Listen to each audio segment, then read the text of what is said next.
Global Sports Network.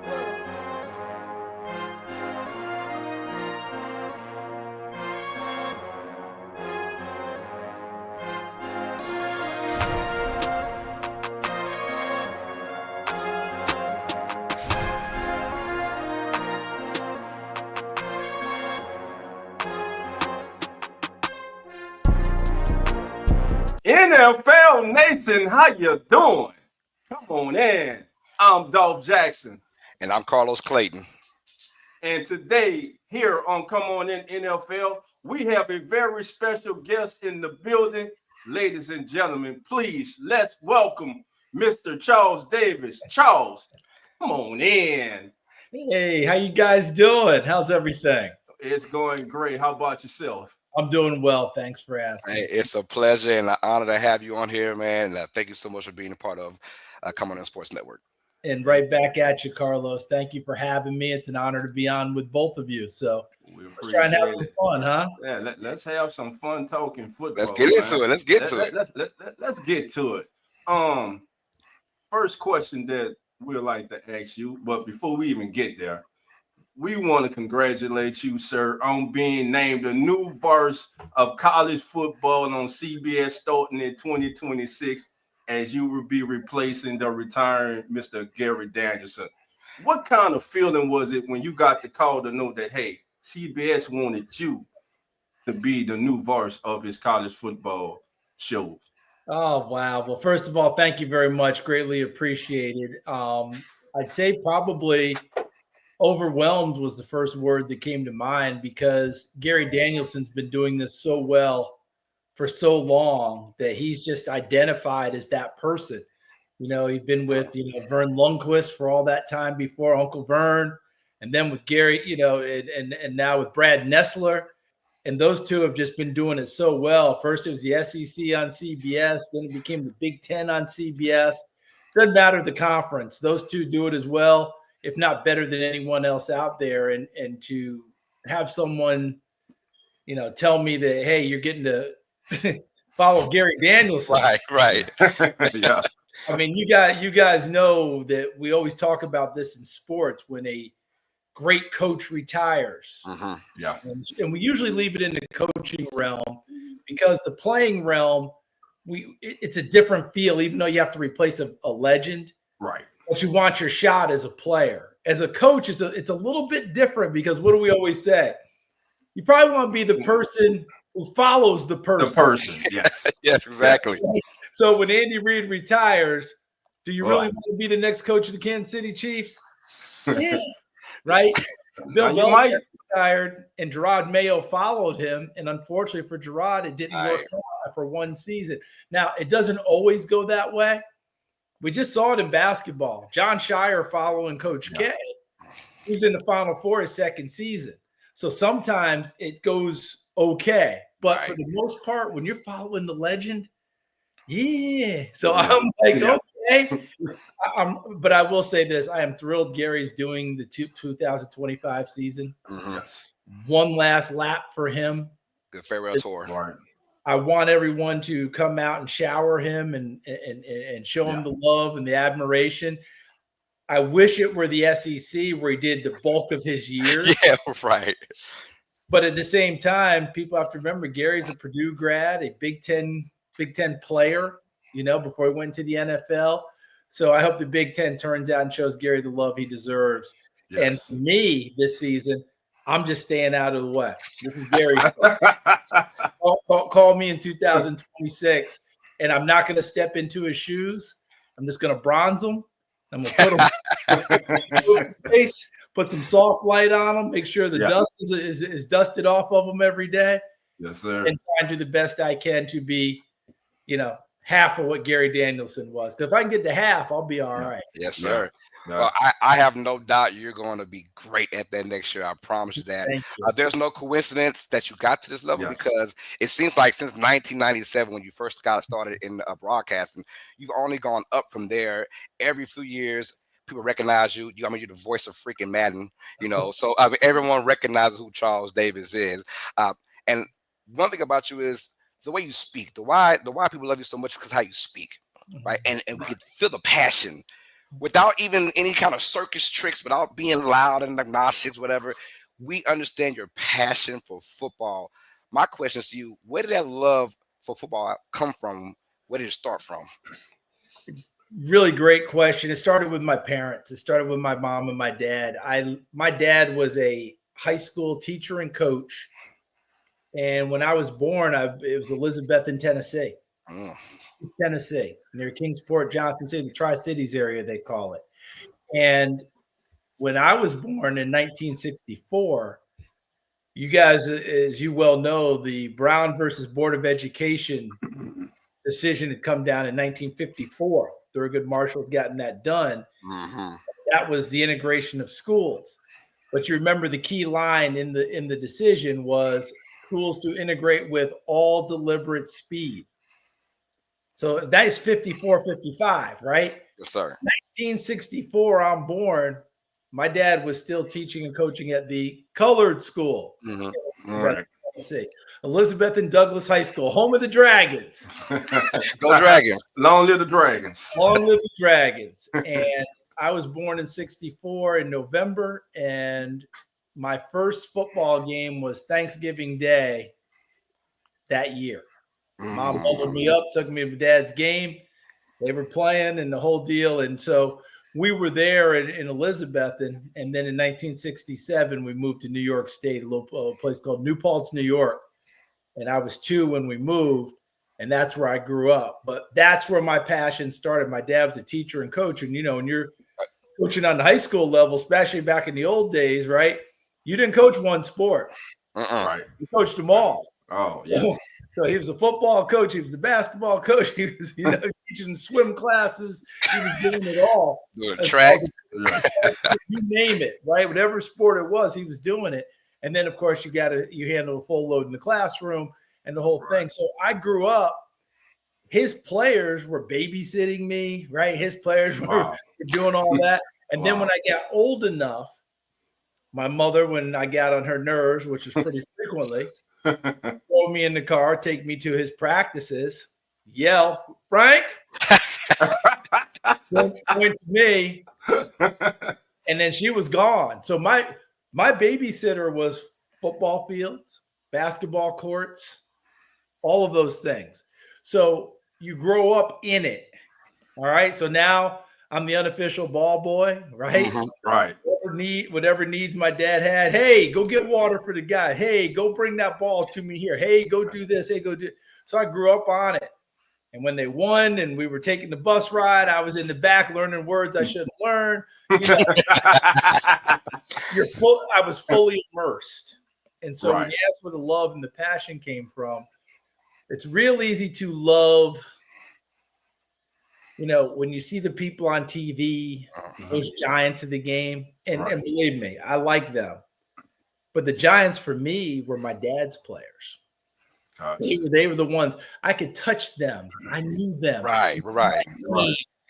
I thought they were, you know, gods right here on earth, because when you're a little guy and you're looking up and this guy's a high school senior, that's a big deal. Right. And to this day, I'm in touch with a decent number of them. Oh, that's awesome. And that's one of the coolest things for me, because they helped do it. So that's my long-winded way of saying, where did my passion come from? It came from my dad being involved, teaching, coaching, and then, of course, every other influence that came with it, his players, other assistant coaches. And here's the kicker. When we moved to New Paltz in 1967, the head football coach, baseball coach, assistants and all that, those are the people who were greeting us, the other teachers, right, to welcome us to New Paltz. I played high school football for that same football coach. I played high school baseball for that same baseball coach. Wow. And my basketball coach, I had 2 in high school. One, my neighbor right across the street, Coach Ackert, who took me under his wing when I was a little guy. I was his ball boy and bat boy for his baseball teams and basketball teams. I played for him first. And then when he retired, I played for my dad. I tell you what, you're a great guest because you gave us a 2-for-1 answer. Yes. So we were going for like who's your major influences. Yes. We got it all. I mean, obviously mom and dad, very loving family, and then football, that's another love itself as well. So we got all that, man. All those, what they say, beautiful F words out there. Yeah, family, football, fun, all that, man. So we got to make. Let's go ahead and talk draft now. That's what we're here for. Let's talk some good football. How about that, man? Y'all don't know, we got Mr. Charles Davis on here, y'all. So let's break down. Every year is different. Each class, new players come in, new storylines. We get that. What particular theme, if you had a phrase or a couple of words to say about this year's theme, major theme about this year's draft, what would it be? You remember the Tom Hanks movie Big? Yes. That's the word, big, because we're talking big people this year taking center stage. We're talking defensive linemen, including edge rushers, of course. We're talking offensive linemen. We're talking big people. Instead of receivers, we're talking tight ends. Right. Tight ends group is probably rated higher than the receivers group is overall, which is very unusual in today's football because until the three of us shuffle off this mortal coil, if we're going to keep playing NFL football the way we're playing it, we're going to have receivers because 7-on-7 is a thing. All right. Right. We're pitching and catching it way more than we ever did. When I was a little guy, you wore the number when you took your jersey and went and played in the yard. You wore running backs numbers. No one's wearing running back numbers now. Very few. No. You're wearing quarterback numbers. You're wearing receiver numbers. Yeah. That's where we are. So this is an unusual draft because the meat and potatoes of this draft, the starters and people that we're talking about, the top of it, for the most part, talking big people. Now, obviously, we have outliers. Okay. Travis Hunter is one of the great outliers we'll ever talk about, right? Wide receiver, defensive back, both. We're going to find out how that goes down. Abdul Carter goes with the big people as a pass rusher. Okay? We have running backs in this draft. Yes, sir. A bunch of them, okay? We're interested in seeing how many go in the first round. Could there be 3? 2, I feel like, is a lock. Could a third sneak in? Potentially. And then the tight ends between Tyler Warren, Colston Loveland, and then a bunch of names after that, including Mason Taylor, son of, Jason Taylor, Hall of Fame player. We can go on and on and on, but I think big is the theme. And I can't remember what year it was, guys, but we had one draft that was like that where we ended up drafting offensive linemen and defensive linemen in the top 10, and it was a weird draft. I don't know if this one's going to be weird, but I know that it's not sexy like it was last year. Right. The quarterbacks in the first 12 picks. It doesn't get much sexier than that. I mean, that was as sexy as we could get and still stay on television. You know what I mean? So as fans, like you said, those are the sexy picks: receivers, quarterbacks, running backs. But football is a game that will always be won, in my opinion, at the line of scrimmage, and the Eagles proved that this year. So when you look at the offensive line class of this draft, who stands out to you as a player that can last in the league at least 10 years? I'm thinking Tyler Booker, the offensive guard from Alabama. I just think he's built to last. He's not going to blow you away with his combine numbers, right? Some of his numbers people got a little worried about. I remember Orlando Brown Jr. when he went through the combine. I think we're still waiting for him to finish the 40. Yes. But if we look at his career, starting at right tackle with the Ravens, yes, became a Pro Bowl player, wants to be a left tackle and honor his father, Orlando Sr., Zeus. Yes, sir. Who left us much too soon. Wanted to be a left tackle, just dreamed. I got to play left tackle, not right tackle. Goes to Kansas City, gets him a ring, right? And then has moved on since then to Cincinnati. But he's been an all-pro, Pro Bowl player. Did his combine numbers tell us he was going to be? His combine numbers gave us alarm. Right. But then you turned on the tape and watched him at Oklahoma, and people were just getting buried. Guess what? They're still getting buried in the NFL. So sometimes the stopwatches and the scores They mean something because they give you context, but don't just rely on that. Know what the kid can do, know how he can play, watch what he's done on tape consistently, and probably err on the side of what the tape tells you, not the tape measure. Yeah. Are you more towards the combine, or are you towards basically what I see on tape? What more do you further go to? Because I'm more of what I see on tape. I say there's speed, and then there's NFL on the field speed. Like, what do you see? What do you go more towards? I lean towards the tape as you do, Carlos, because the tape gives us the consistency. You know, at worst, you're going to get an entire season of games, right? Mm-hmm. And Yes, most sir. of these guys, you're getting multiple seasons of games. Right. So you see them in all situations. You see the good, the bad, the ugly. You see the greatness at times. You see times where there's inconsistencies. What the combine or a pro day tells me, and I learned this from people who do this really well for a living in the scouting community. They tell me essentially boils down to this when you get to the combine or a pro day. Does it confirm what you've seen on tape? Mm-hmm. Or does it lead you back to the tape because you have questions? That's what it really does for you. Right. So if you've watched a guy, and Carlos, you've watched him and you said, my goodness, can he fly? And then you go to the combine or the pro day and he clicks off a 4.35. You're like, yep. Exactly what I thought. But if you thought this guy could fly on tape and he gets to the combine or the pro day and all of a sudden he's running 4.6. Mm-hmm. Okay, now I have questions. One of my favorite examples of making sure we really have it down. Remember Joe Hayden, the great corner? Coming back from the Browns. Exactly. He was a terrific player. Finished up with the Steelers, came out of University of Florida, was a consensus top 10 guy going into the draft. Goes to the combine. I don't know what happened. Biorhythms were off. The moon wasn't in the seventh house. Mars. Joe just looked out of sorts, slow, and ran really slow in his 40 for him, right? Like he'd still dust me, but I'm just saying, right. For him, he ran slow. All right. He probably ran closer to 4.5 or something like that. I think he ran to 4.5s or whatever. We were all like, whoa, what happened here? 3 weeks later at his pro day at Florida. Now, remember, we run on turf in the combine in Indy. He ran on grass. And I think grass, we kind of give you like 0.2, higher because grass is slow. Right. He ran like a 4.35 on the grass. And we're like, there he is. Yeah. So, hey, draft him where you're supposed to. Draft him off of the tape you have. It's confirmed. Boom. So sometimes one day is not all that you're really looking for. You want to make sure that you have it confirmed as you go. I always tell people the Hall of Fame is not full of 4.3, 4.2 guys. It's not. It's guys at the receiver position and cornerback. Can you guard that man? Can you catch that football?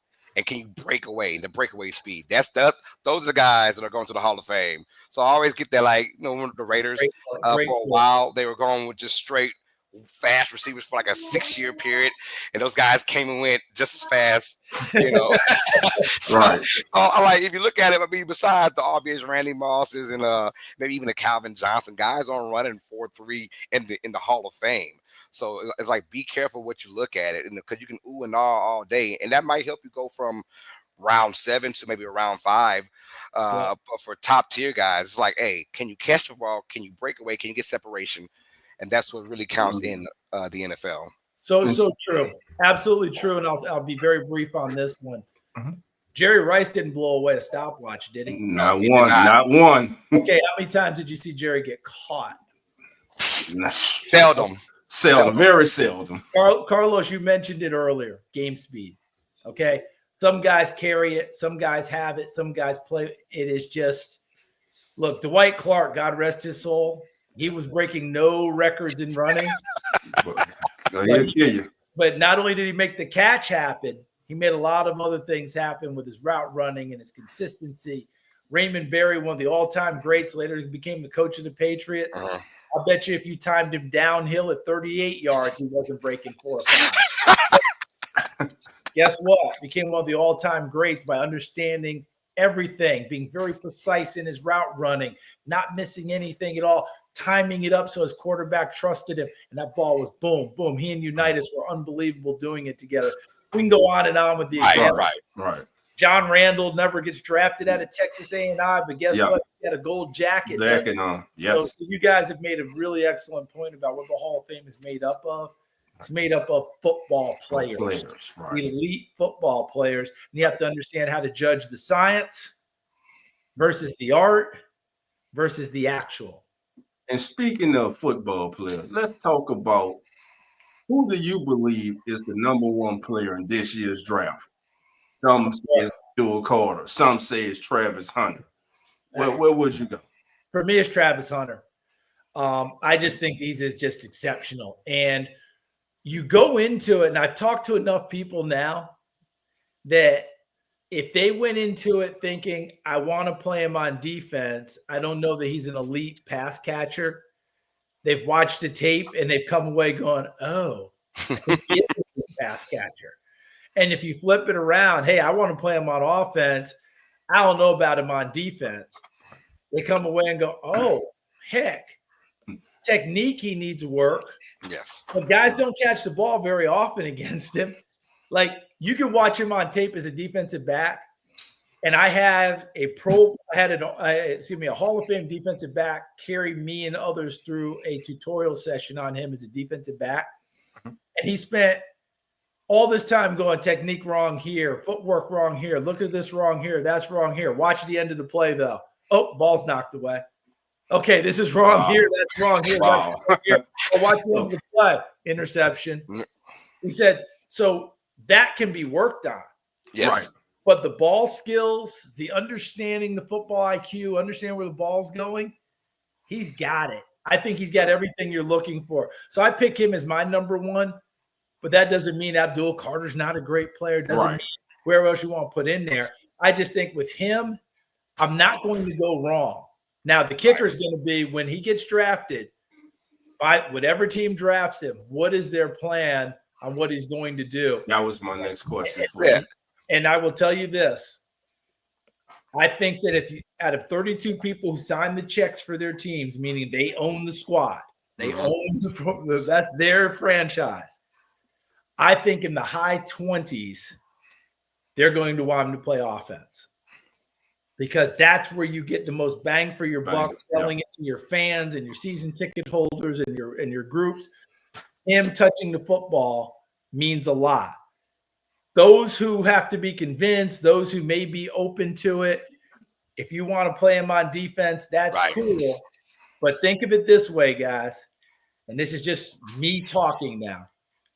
If I play him on offense, I have a much better chance of putting the ball in his hands multiple times in a game. Right. Yes. On defense, if he's the lockdown corner we expect him to be and grow into that, I've got better chances of avoiding him. And I'm hoping he can make some plays down the road. I probably want to force feed him doing it. But this player, this Hall of Fame player gave me some great words. And he said, look, if you're going to play him on both sides of the ball, I think that you have to make him a defensive back first and a package on offense, not a wide receiver first and a package on defense, because the technique is so strict on the defensive side that if you don't get the right work in, your technique slips here against the guy from Baylor who's going to be a tax accountant like me. But your technique slips and you're playing the Indianapolis Colts and that guy's an NFL player like you, that's 6 points. Let's put your GM hat on like we don't do it already. But let's go ahead and if you're the Browns, New York Giants, maybe even the Patriots who could get a Travis Hunter, and we know about his confidence playing both ways, full throttle. If you're that team, that GM, that head coach that gets him, are you willing to at least try it out to play both ways fully? Or are you sticking with your package deal on offense and fully on defense? I'm not going fully in the beginning. I may evolve into fully, but he's got to grow into it too. Yeah. He weighed 188, 188. A little slight. Right at the combine. I have it on decent authority that he played in the high 170s last year. Okay. Part of that comes from just maturity as a person. Yes. Okay, you remember when we were 18 to 22 Yeah. old, Man. and you could eat what you want, do Yes. what you want, and No problem. fine, and nothing bothered you, and then you hit 30. Wham! Whoa! What's this? Yeah. But you grow into it as you get older. You carry weight better, right? Yes, it sir. stays Right. on you. Yes. You don't melt down the same. So there's part of that. My big thing is very simply this: we can take some of these elite athletes and have what I call whiteboard fever, because you get up on the board and you take one of those X's or one of those O's, and that represents that player. And with Travis Hunter, you go, well, I can play him here. Yeah. Play him here. I can play him here. He can make plays for me here. I can do this with him. Jack of all trades, master of none. Yes. I want him to master something, have that down, and slowly add to the plate and see where we're going. Because here's the other thing. 17 games in the NFL. I know he played 110 plays per game in college, which is unbelievable. They play at a faster pace, so it's really incredible what he got done. Here's the contrast. Think about the hitting in college versus the hitting in the NFL. Think about now, you're not playing Saturday to Saturday, Saturday to Thursday, right? Thursday. Right. Yes. Right? Thursday to the next Sunday. Come back to a Monday night game. Yeah. You're playing at 1, you're playing at 4, you're playing at 8. All this comes into play as you learn how to handle it and navigate it.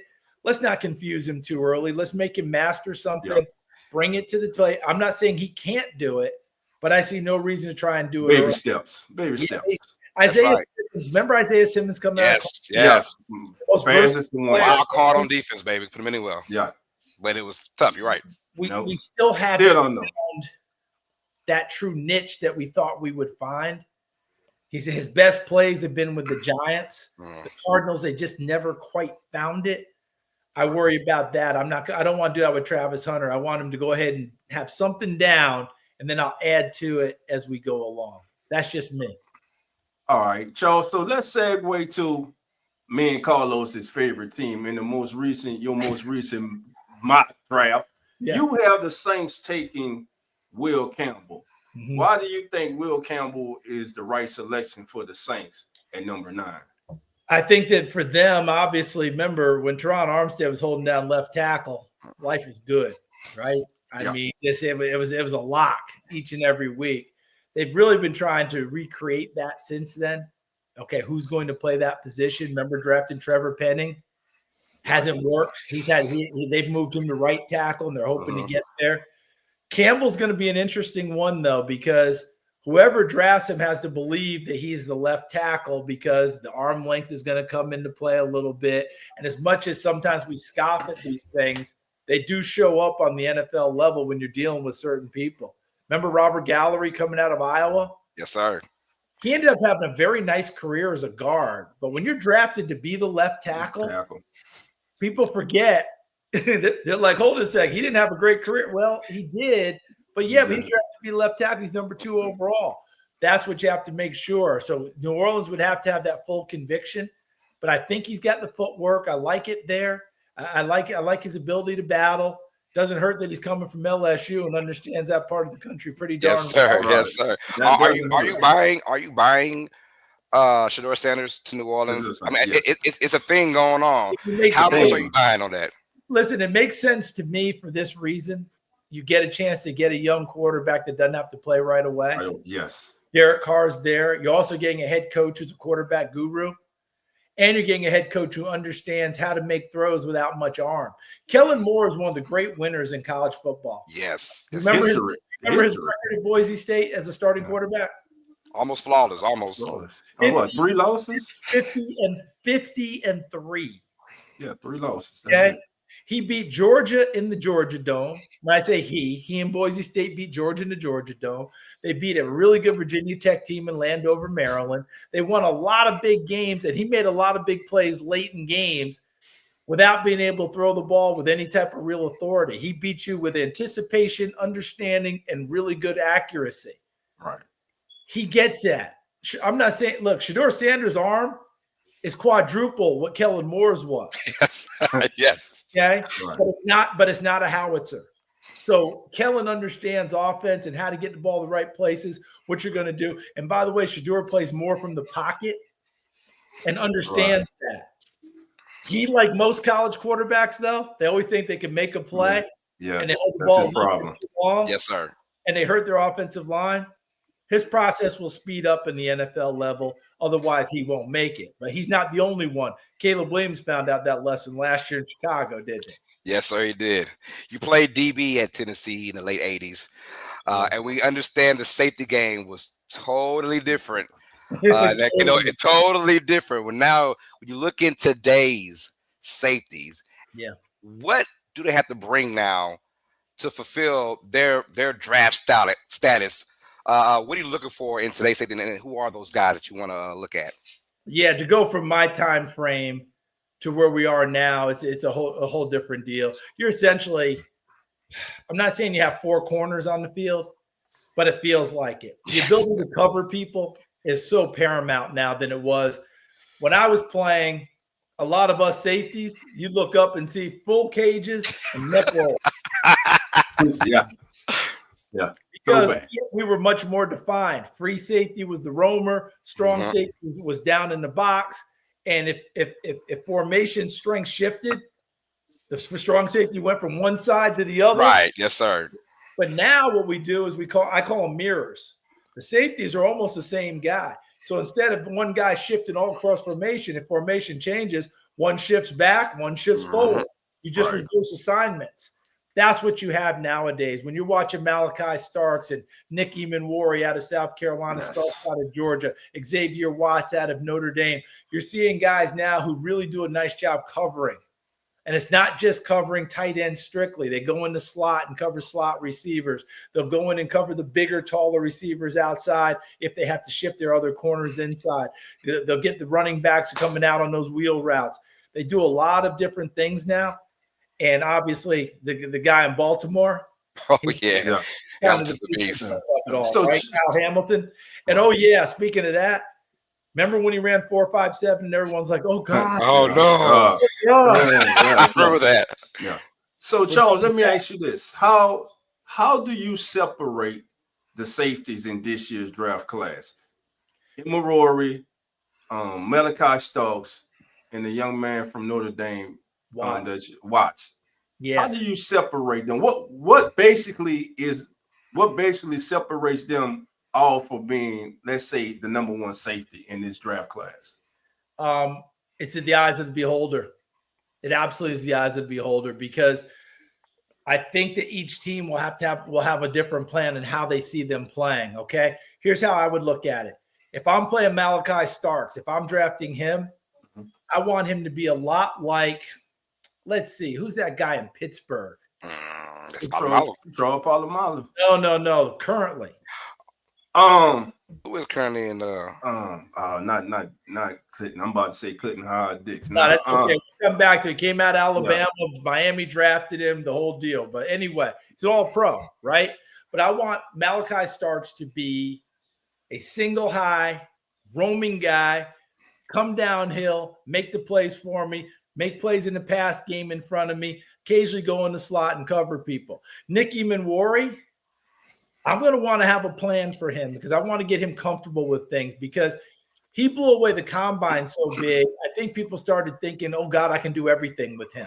All right. He is a big, strong, physical player. I want him probably involved in my run game early, but the way he can run, I know he can go out there and cover people and cover a lot of ground from deep half, deep middle, the whole deal. Xavier Watts is just ball hawk supreme. All right. He is just a guy that's going to find the football, and the football finds him. Yes, sir. In everything that he does, you see him show up in all parts of the deal.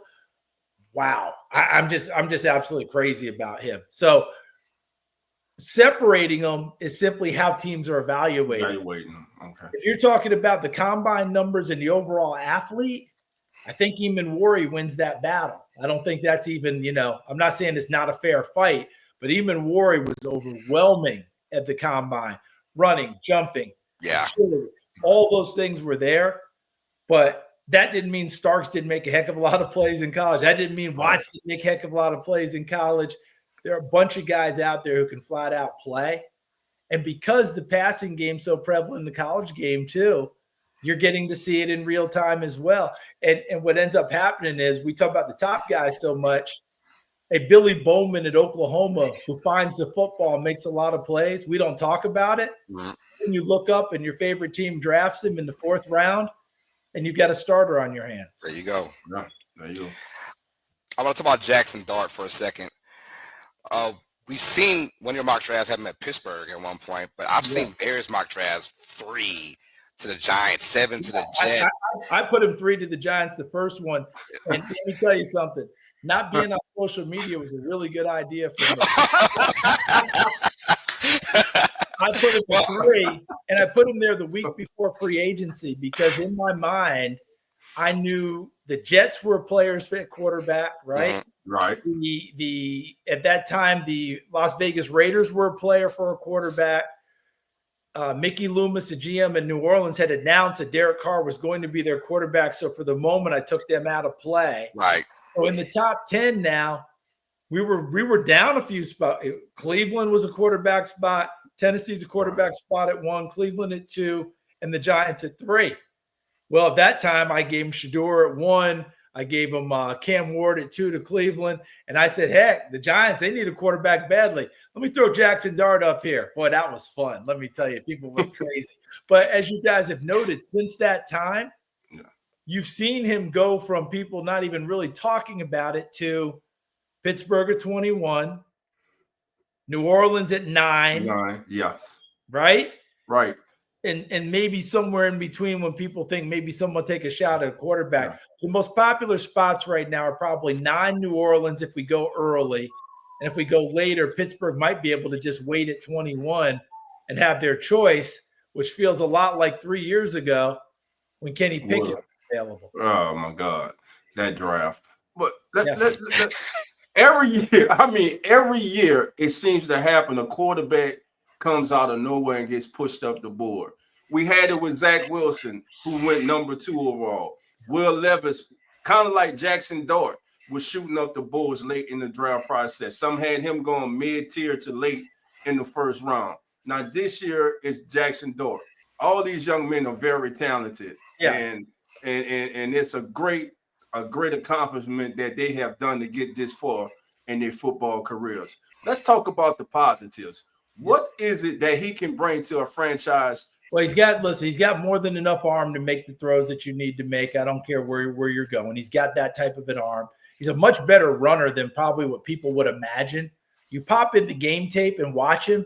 They called plenty of good quarterback runs for him, including quarterback draws. So it wasn't just him taking off on scrambles. Very well built, hard runner, tough to get down, the whole deal that you go with that. He's thrown 1 million footballs. Now, in Lane Kiffin's offense, it might be a little bit different what we're doing in the NFL offense, but the best way I can put it is we always talk about how Kyle Shanahan is 2 steps ahead scheming his guys available. Right. That's what Lane Kiffin does at Ole Miss. I mean, he schemes the heck out of it, and he's throwing in the whole deal. I remember, though, Charlie Weiss telling me, and Charlie's coached some darn good ones and developed some darn good quarterbacks. When you start looking at touchdown interception ratios and you have them really high, like Bo Nix was last year, people have a lot of questions about a lot of things, but we always come back to, does he complete the football and does he put it in the right place? And when you do those things well, that gives you a leg up on other things that you're going to bring. The other part is I've talked to a number of these Ole Miss kids along the way, and unsolicited, they bring his name up. Offensive guys, defensive guys, the whole deal.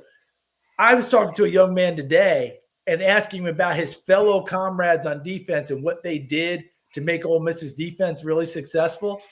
And he said, well, I knew when Jackson Dart got to town, and once we met him, that's how his answer started when I asked him about defensive guys. Leader man. So that tells me a lot about this young man. Remember, he's a California kid. He's a Utah kid who went to USC and then came back to Oxford, Mississippi. Now, you guys understand the South very well. Yeah, very well. You remember, I grew up in New York State, even though I was born in Tennessee. When I got to Knoxville, I was just a damn Yankee. Culture shock. Culture And shock. then once I became a starter, then I was a Yankee. So they kind of accepted me then once I started on the football field. Think about Jackson Dart, Utah, California, and he goes to Oxford, Mississippi, and galvanizes a team. There's something there. Now, is he number 3? I doubt that very seriously, okay? My final mock draft is the day before the draft. I can safely tell you I highly doubt he'll be at number 3 to the Giants. But that doesn't mean that someone's not going to get a quarterback. But you brought it up earlier, Dolph. That draft we had with Pickett, Malik Willis, Desmond Ridder, we went into draft night where there was conversation that Malik Willis was going to go number 2 overall. Yes. There was conversation that all 3 were first rounders. When the dust settled, Pickett went to Pittsburgh at what, 22? 21, 22. Right? And then Desmond Ridder and Malik Willis went in the 3rd round, both of them. So this could be one of those drafts that going into it, Cam Ward is probably cemented. I'm feeling like Shedeur will still be in the 1st round, but I'm not even sure where at this point. And Jackson Dart may end up going. He and his comrades may go 2nd round on. And we really shouldn't be surprised if it happens. But I thought you brought up a really good one. The night we went to the draft with Will Levis. Yes. Sitting on the desk, we're doing the intro, we're watching the red carpet, and Will Levis comes in, and one of my partners who was hosting Rich Eisen, I believe he said, can Will Levis go in the top 5? Right. And Will Levis didn't get drafted that night. He went 2nd pick of day 2. Still high, but sometimes we build these things up and it doesn't really work. I'll just leave it at this. Do you guys remember when all the Tom Savage momentum kicked in that draft? Yes, sir. And all of a sudden we're hearing Tom Savage could go. How did Tom Savage? What Tom Savage? Tom Savage, I think, went in the 5th or the 6th round. So sometimes things get swirling around. Right. You can't totally put your finger on it. You feel funny about totally discounting it. And sometimes you walk away going, yeah, that didn't make sense in the first place. But it was out there. I think in this draft, Cam, Shedeur feel like 1st rounders. Right. After that, I don't know what's going Right. You never know. And the 2nd round on, from the 2nd round on, well, look, if they go where they really probably should go, 2nd round could be a real beefy round for quarterbacks. And let me throw a wild card in there with you. I think this young man only isn't being spoke of because of his size. Dylan Gabriel from Oregon. I think he's one being highly overlooked, and I think he's one of the most productive quarterbacks in this draft. What's your thoughts about Dylan Gabriel before we move on? I'll answer it this way, Dolph, and make it very simple for you. Bo Nix had 61 college starts. That meant something, didn't it? Yes. Yes. In the NFL. Dylan Gabriel had 63. Yeah, Bo Nix, 2 different schools. Dylan Gabriel, 3 schools. And in all 3 schools, he produced in a big way. Plus, old enough, this guy, that I saw his father play at the University of Michigan on some really good football teams where his dad was at least a 3-year starter at the quarterback position. Kid was raised in it, understands it, gets it. Stature may not be everything you're looking for, but we're not there anymore. Like Bryce Young's stature isn't there. And he struggled early, really came on the 2nd half of last year. This is a big year for him. But with the rules of the game, you have a chance to be a smaller quarterback and be effective. I'll just leave it here for you, Dolph. A retired general manager said to me, I would draft Dylan Gabriel tomorrow as my backup. I think he'd be a really good backup for me. Oh, yeah, I like that. Yeah. And then we will find out from there because I know what I'm getting. I'm getting a kid that understands, a kid who's going to get the playbook, a kid who's going to execute my offense, not making mistakes. And by the way, I doubt he'll be ruffled by a whole lot considering his experience. So I think you're onto something, Dolph. I'm looking at these receivers in the 20s. Emeka Mbuka from Ohio State. I'm looking at Luther from Missouri. I'm looking at him from Missouri. I'm thinking about guys at the back end, the Chiefs, the Eagles, Bills, Ravens, those teams. I feel like someone's going to move up and probably get one of those guys to secure their receiving core. Is there a position that you think other teams might move up for from that 2nd round to that 1st round because of the 5th-year option? Yeah, I mean, look, you mentioned the receivers for those who might need it. I don't think the quarterbacks are that this year. Remember, the Ravens did that and got Lamar Jackson at 32. Right. Yeah, we've always done that. We've gone and gotten that quarterback for the 5th-year option. It doesn't feel that way this year that people are quite as concerned about that one. But I do think the tight end position might be one spot. Now, I don't know if they're coming into, as you mentioned, the first round, but you mentioned the second round. That makes a little more sense to me because I think we're loaded with tight ends, just absolutely loaded with guys who can make plays. There's a kid at Texas Tech, Jalen Conyers, who looks like an old school tight end and moves around like a new school tight end. But they didn't throw it to him much at Texas Tech. They're more air raid. They throw it out. Right. This young man, now he's a full scale meal. Now let me tell you, 260, big soft hands, plays wildcat quarterback for him at times. He makes a bunch of plays. So tight end might be one of those spots that people want to get involved in because after Warren and Loveland, I think they're almost locks for the first round. Now we're going to start talking about who's going to go get those guys next: the Mason Taylors, the Fannons, the Jalen Conyers might be a little bit more down the road.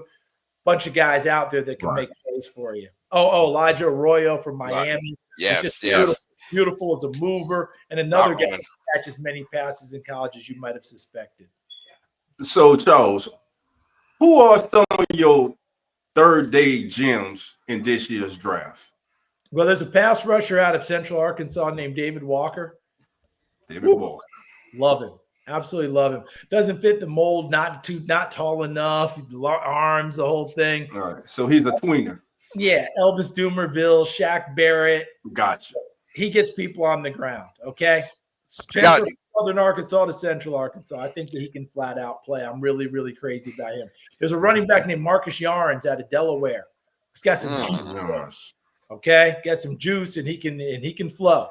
So I think that he would be a nice guy that I'm looking at on day 3, a little bit later in the draft. I think can go and make someone's team and have a real positive effect on them. I'm trying to think of who else we would have there. What is the young man's name? Vincent is his last name. He's an offensive tackle from Alabama A&M. Yeah, Carson Vincent, my favorite player from the Senior Bowl. Yes, and he came from the Senior Bowl, and we saw him at left tackle. I think he's got bulk to move inside to guard, but I think he's probably going to stay more as a tackle, especially initially. I think he's going to be a day 3 pick. And he's going to, you're going to have a nice project there to work with, and I think he'll be a good player. And speaking of HBCU, there's a kid named Robert McDaniel, who's a safety from Jackson State. Strong safety, free safety, nickel safety type of a player, about 210 pounds. He's running in the 4.3s. He's vertical jumping 40 inches.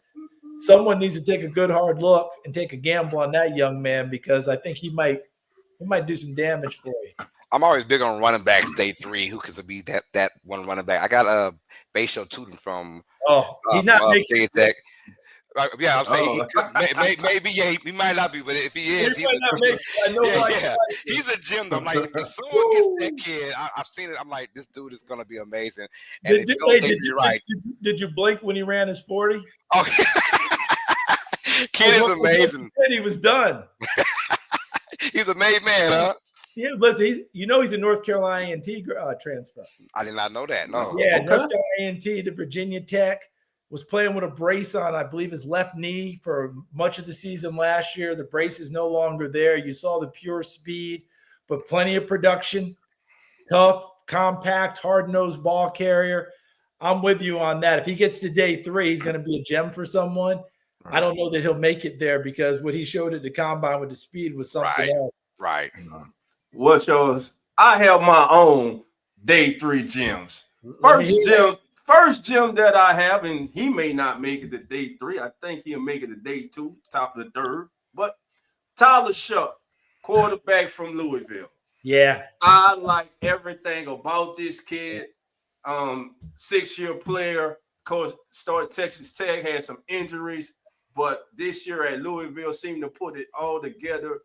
Very talented player. He's a leader. He can make all the throws. Tyler Shuck, do you think he will be a day 3 gem, or better yet, because I got him as day 3, but Yeah. I think the kid he's too good to last to day 3. I'm with you on that one, Dolph, and I wouldn't be surprised if he went day 2 in the second round. Would not shock me one bit. He is a guy that people like more and more and more as we go along in the process. It wasn't that long ago we really used to ding kids if we used to call them overaged. Yes. Well, since COVID, the super senior year, all that's kind of gone out the window. And there's something about a quarterback coming in with a little extra age to him and experience to go into a grown man's huddle and play. Nothing wrong with that. Tyler Shuck's got 4 college degrees, guys. 4. Tyler Shuck was around on the same roster with Justin Herbert at Oregon. Oh my God! Wow. So when you're talking about having experience and coming into it, he's not as old as Brandon Weed and Chris Wenke when they came into the league. Yeah, and they got drafted. He's got some age on him. He's got experience. The beauty for him last year, as Dolph pointed out, was he had a monster season and he stayed healthy. That was the first year in his college career that he was able to play game 1 through game 12. Earlier, he'd had injuries. People want to call him injury prone. He pushes back against that, and I get where he's coming from. Yeah. He's had a lot of bad luck with injuries. Had some really freak things happen. But last year was a big year for him, and there are plenty of people who like him better than they like Jackson Dart. So it's going to be a very interesting deal to see where he comes off the board. You may like him in day 3, but Dolph, if you don't get him on day 2, I don't think you're getting him. All right. Now, here's my number 2, Charles. I done warmed up now, baby. We warmed up now. Here's my number 2. My number 2 wide receiver from the University of Maryland. You look at his production year after year after year. He's gotten better than this year. Bam, he explodes. I'm talking about number 10 for the Terriers. Ty Felton. There you go. Let's talk about Ty. I like that we're mind melding there, Dolph, because he's been one of my favorite players in this. And you mentioned getting better year after year after year. Think it's something in the neighborhood of 5 catches to 23 catches to 39 catches to 76 this past year, over 1,000 yards. His first 4 games, I think he averaged 150, 160 yards a game last year. But here's the best part about his game. A lot of his yardage is after the catch. A lot of his yardage is after contact. He was in the top 5 in the country after the catch and after contact. Love those guys. Make a catch. You're not just going down at the spot, right? We have a little term for it. Get what you catch, right? Running backs, get what's blocked. If I have a running back that only is getting what's blocked, I'm in trouble. Right. Because the better ones are going to get me more somehow. The better receivers are going to get me more. That's what Tom Felton does. Oh, and then he came back and ran us a little nifty 4.37 at the 4.37. So thank you, Tom. Thank you very much. Okay. I think he's going to be one of those guys we're going to look at in day 3. Yes. I can play him in the slot. I can play him outside. He catches the ball. He turns it into more. My loose comp for him, Khalil Shakir, coming out of Boise State. And you saw how Shakir has developed in the NFL. All right. And my last gem, my last gem, defense, we did offense. My last gem from the University of Toledo, Darius Alexander. We saw him at the Senior Bowl. Talk to me about Big Darius. Not many people blocked him in the Senior Bowl, did they, Don? Hey, I was sitting there looking. I was like, this kid is unblockable. Yeah, not many people blocked him. And he's linear in terms of you see the height, but you also see the slipperiness of him. And then when you start thinking he's much of a mover, then he runs right over you. He's got a little bit of everything to his game. I love his hands because I think they're heavy and gives him a good shock. Right. Mason Graham, when he comes off the ball from Michigan and he catches with both hands, people are getting ice packs in between series. I think that this kid that you're talking about, Alexander, is similar in that way, but I like his movement skills. Quick, easy comparison, and again, it's a loose one. Darius Robinson coming out of Missouri last year, being able to play up and down the line, find different spots and matchups. Robinson's rookie year didn't go the way they wanted to, but he had a lot of off-the-field personal things that affected him. Right. Started to play late in the season. They're counting on him this year. I really like your guy out of Toledo. That rocket is ready to take off.